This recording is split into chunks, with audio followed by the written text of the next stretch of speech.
నాకు పెద్దగా వంటలు రాకపోయినా నేను ఫ్రై చేస్తే షబ్బాష్ అనకుండా ఎవ్వరు ఉండరండి. అలాంటి వాటిల్లో ఈ ఫ్రై కూడా ఒకటి. ఇదే బీన్స్ ఫ్రై. చాలా చాలా యమ్మీ టేస్టీగా ఉంటుంది. మీరు కూడా ఒకసారి ట్రై చేసి చూడండి. ముందుగా పెనం పెట్టుకొని నూనె వేసుకొని పోపు గింజలు వేసుకోండి. ఆవాలు, జీలకర్ర, ఉద్దిపప్పు, శనగబేడలు.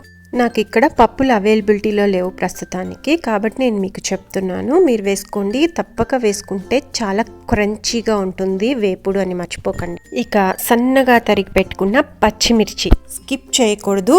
పచ్చిమిర్చి తప్పక వేసుకోవాలి. పచ్చిమిర్చి బాగా ఫ్రై అయిన తర్వాత సన్నగా తరిగి పెట్టుకున్నటువంటి వెల్లుల్లి, నీరుల్లి అంటే తెల్లగడ్డలు, ఎర్రగడ్డలు కట్ చేసి పెట్టుకున్నవి వేసి బాగా వేయించండి.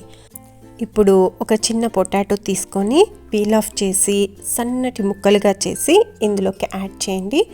పొటాటో వల్ల మన వేపుడు చాలా యమ్మీ టేస్ట్ తెస్తుందని గుర్తుంచుకోండి. తర్వాత చిటికెడు సాల్ట్, చిటికెడు పసుపు వేసి వేయించుకోండి. వేపుడు కదండి, కాబట్టి వేయిస్తూనే ఉండాలన్నది మాత్రం గుర్తుంచుకోండి. ఇక మరో సీక్రెట్ ఇంగ్రీడియంట్ మిరియాల పొడి. అన్నింటికి మిరియాల పొడి వేస్తున్నావెందుకు సరితా అని అడగండి.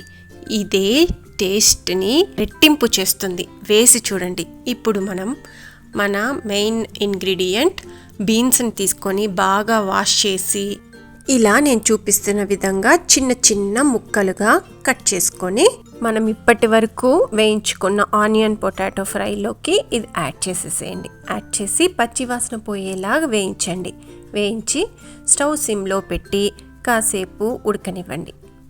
బీన్స్లో బాగా ఫైబర్ ఉంటుంది కదా అండి, కాబట్టి మనకి ఆరోగ్యానికి చాలా మంచిది. చాలామంది నార ఉంటుందని తినరు కదా, కాబట్టి ఇలా చేసి పెట్టండి. చాలా చాలా టేస్టీగా ఉంటుంది. ఇప్పుడు మూత ఉంచి బీన్స్ని కుక్ అవ్వనివ్వండి. ఎందుకంటే ఇది మనం ముందుగా బీన్స్ని కుక్ చేయలేదు. ఇందులోకి వాటర్ వేసి ఏమీ ఉడికించం కాబట్టి అప్పుడప్పుడు మూత తీసి కలబెట్టడం మర్చిపోకండి, లేదంటే అడుగంటే ప్రమాదం ఉంటుంది. ఇప్పటి వరకు బీన్స్లో పచ్చి వాసన పోతుంది. నెక్స్ట్ ప్రాసెస్ చూడండి. నేను వీడియోలో చూపించిన విధంగా మూత ఉంచి మూత పైన కాసిన నీళ్లు పోసి కాసేపు ఉడకనివ్వండి. దీనివల్ల బీన్స్ త్వరగా ఉడికిపోతాయి. ఒకవేళ మీకు బీన్స్ వాడిపోయినా కూడా ఫ్రెష్ అయిపోతాయి, చాలా టేస్టీగా ఉడికిపోతాయి. నెమ్మదిగా వాటర్ అందులో పడకుండా మూత తీసేసి చూడండి. బీన్స్ ఎంత మెత్తగా ఫ్రై అయిపోయినాయో, మనం వాటర్లో కుక్ చేసుకున్నంతగా ఉడికిపోయి ఉంటాయి. ఇప్పుడు రుచికి తగ్గట్టు ఉప్పు, కారం వేసుకొని వేయించుకోండి. మీకు తెలుసు కదా, బీన్స్లో ఫైబరు, ఐరన్, పొటాషియము, మెగ్నీషియము ఇలా చాలా రిచ్ విటమిన్స్ ఉన్నాయండి.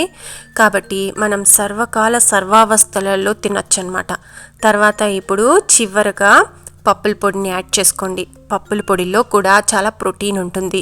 ఇక కార్బోహైడ్రేట్స్ పొటాటోలో ఉంటుంది. ఇంకేం కావాలి చెప్పండి. ఇందులో అన్ని విటమిన్స్, ప్రోటీన్స్ మనకు లభిస్తాయి. ఇక వేరుశనగ పప్పుల పొడి వేసిన తర్వాత, ఇది నేను ఖాళీ వేరుశనగ పప్పులు వేయించి పొడి కొట్టిందనమాట. ఇందులోకి వేసిన తర్వాత ఫ్లేమ్ని హైలో ఉంచుకొని బాగా వేయించేసుకోవాలి.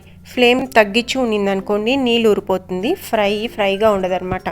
ఇప్పుడు ఇది వెంటనే సర్వింగ్ బౌల్లోకి తీసేసుకొని కొత్తిమీరతో గార్నిష్ చేసేసుకొని, నేనైతే ఇక్కడ ఆకేసి పప్పేసి నెయ్యేసి కలిపేసి నీకో ముద్ద నాకో ముద్ద అనుకుంటూ తినేసాను.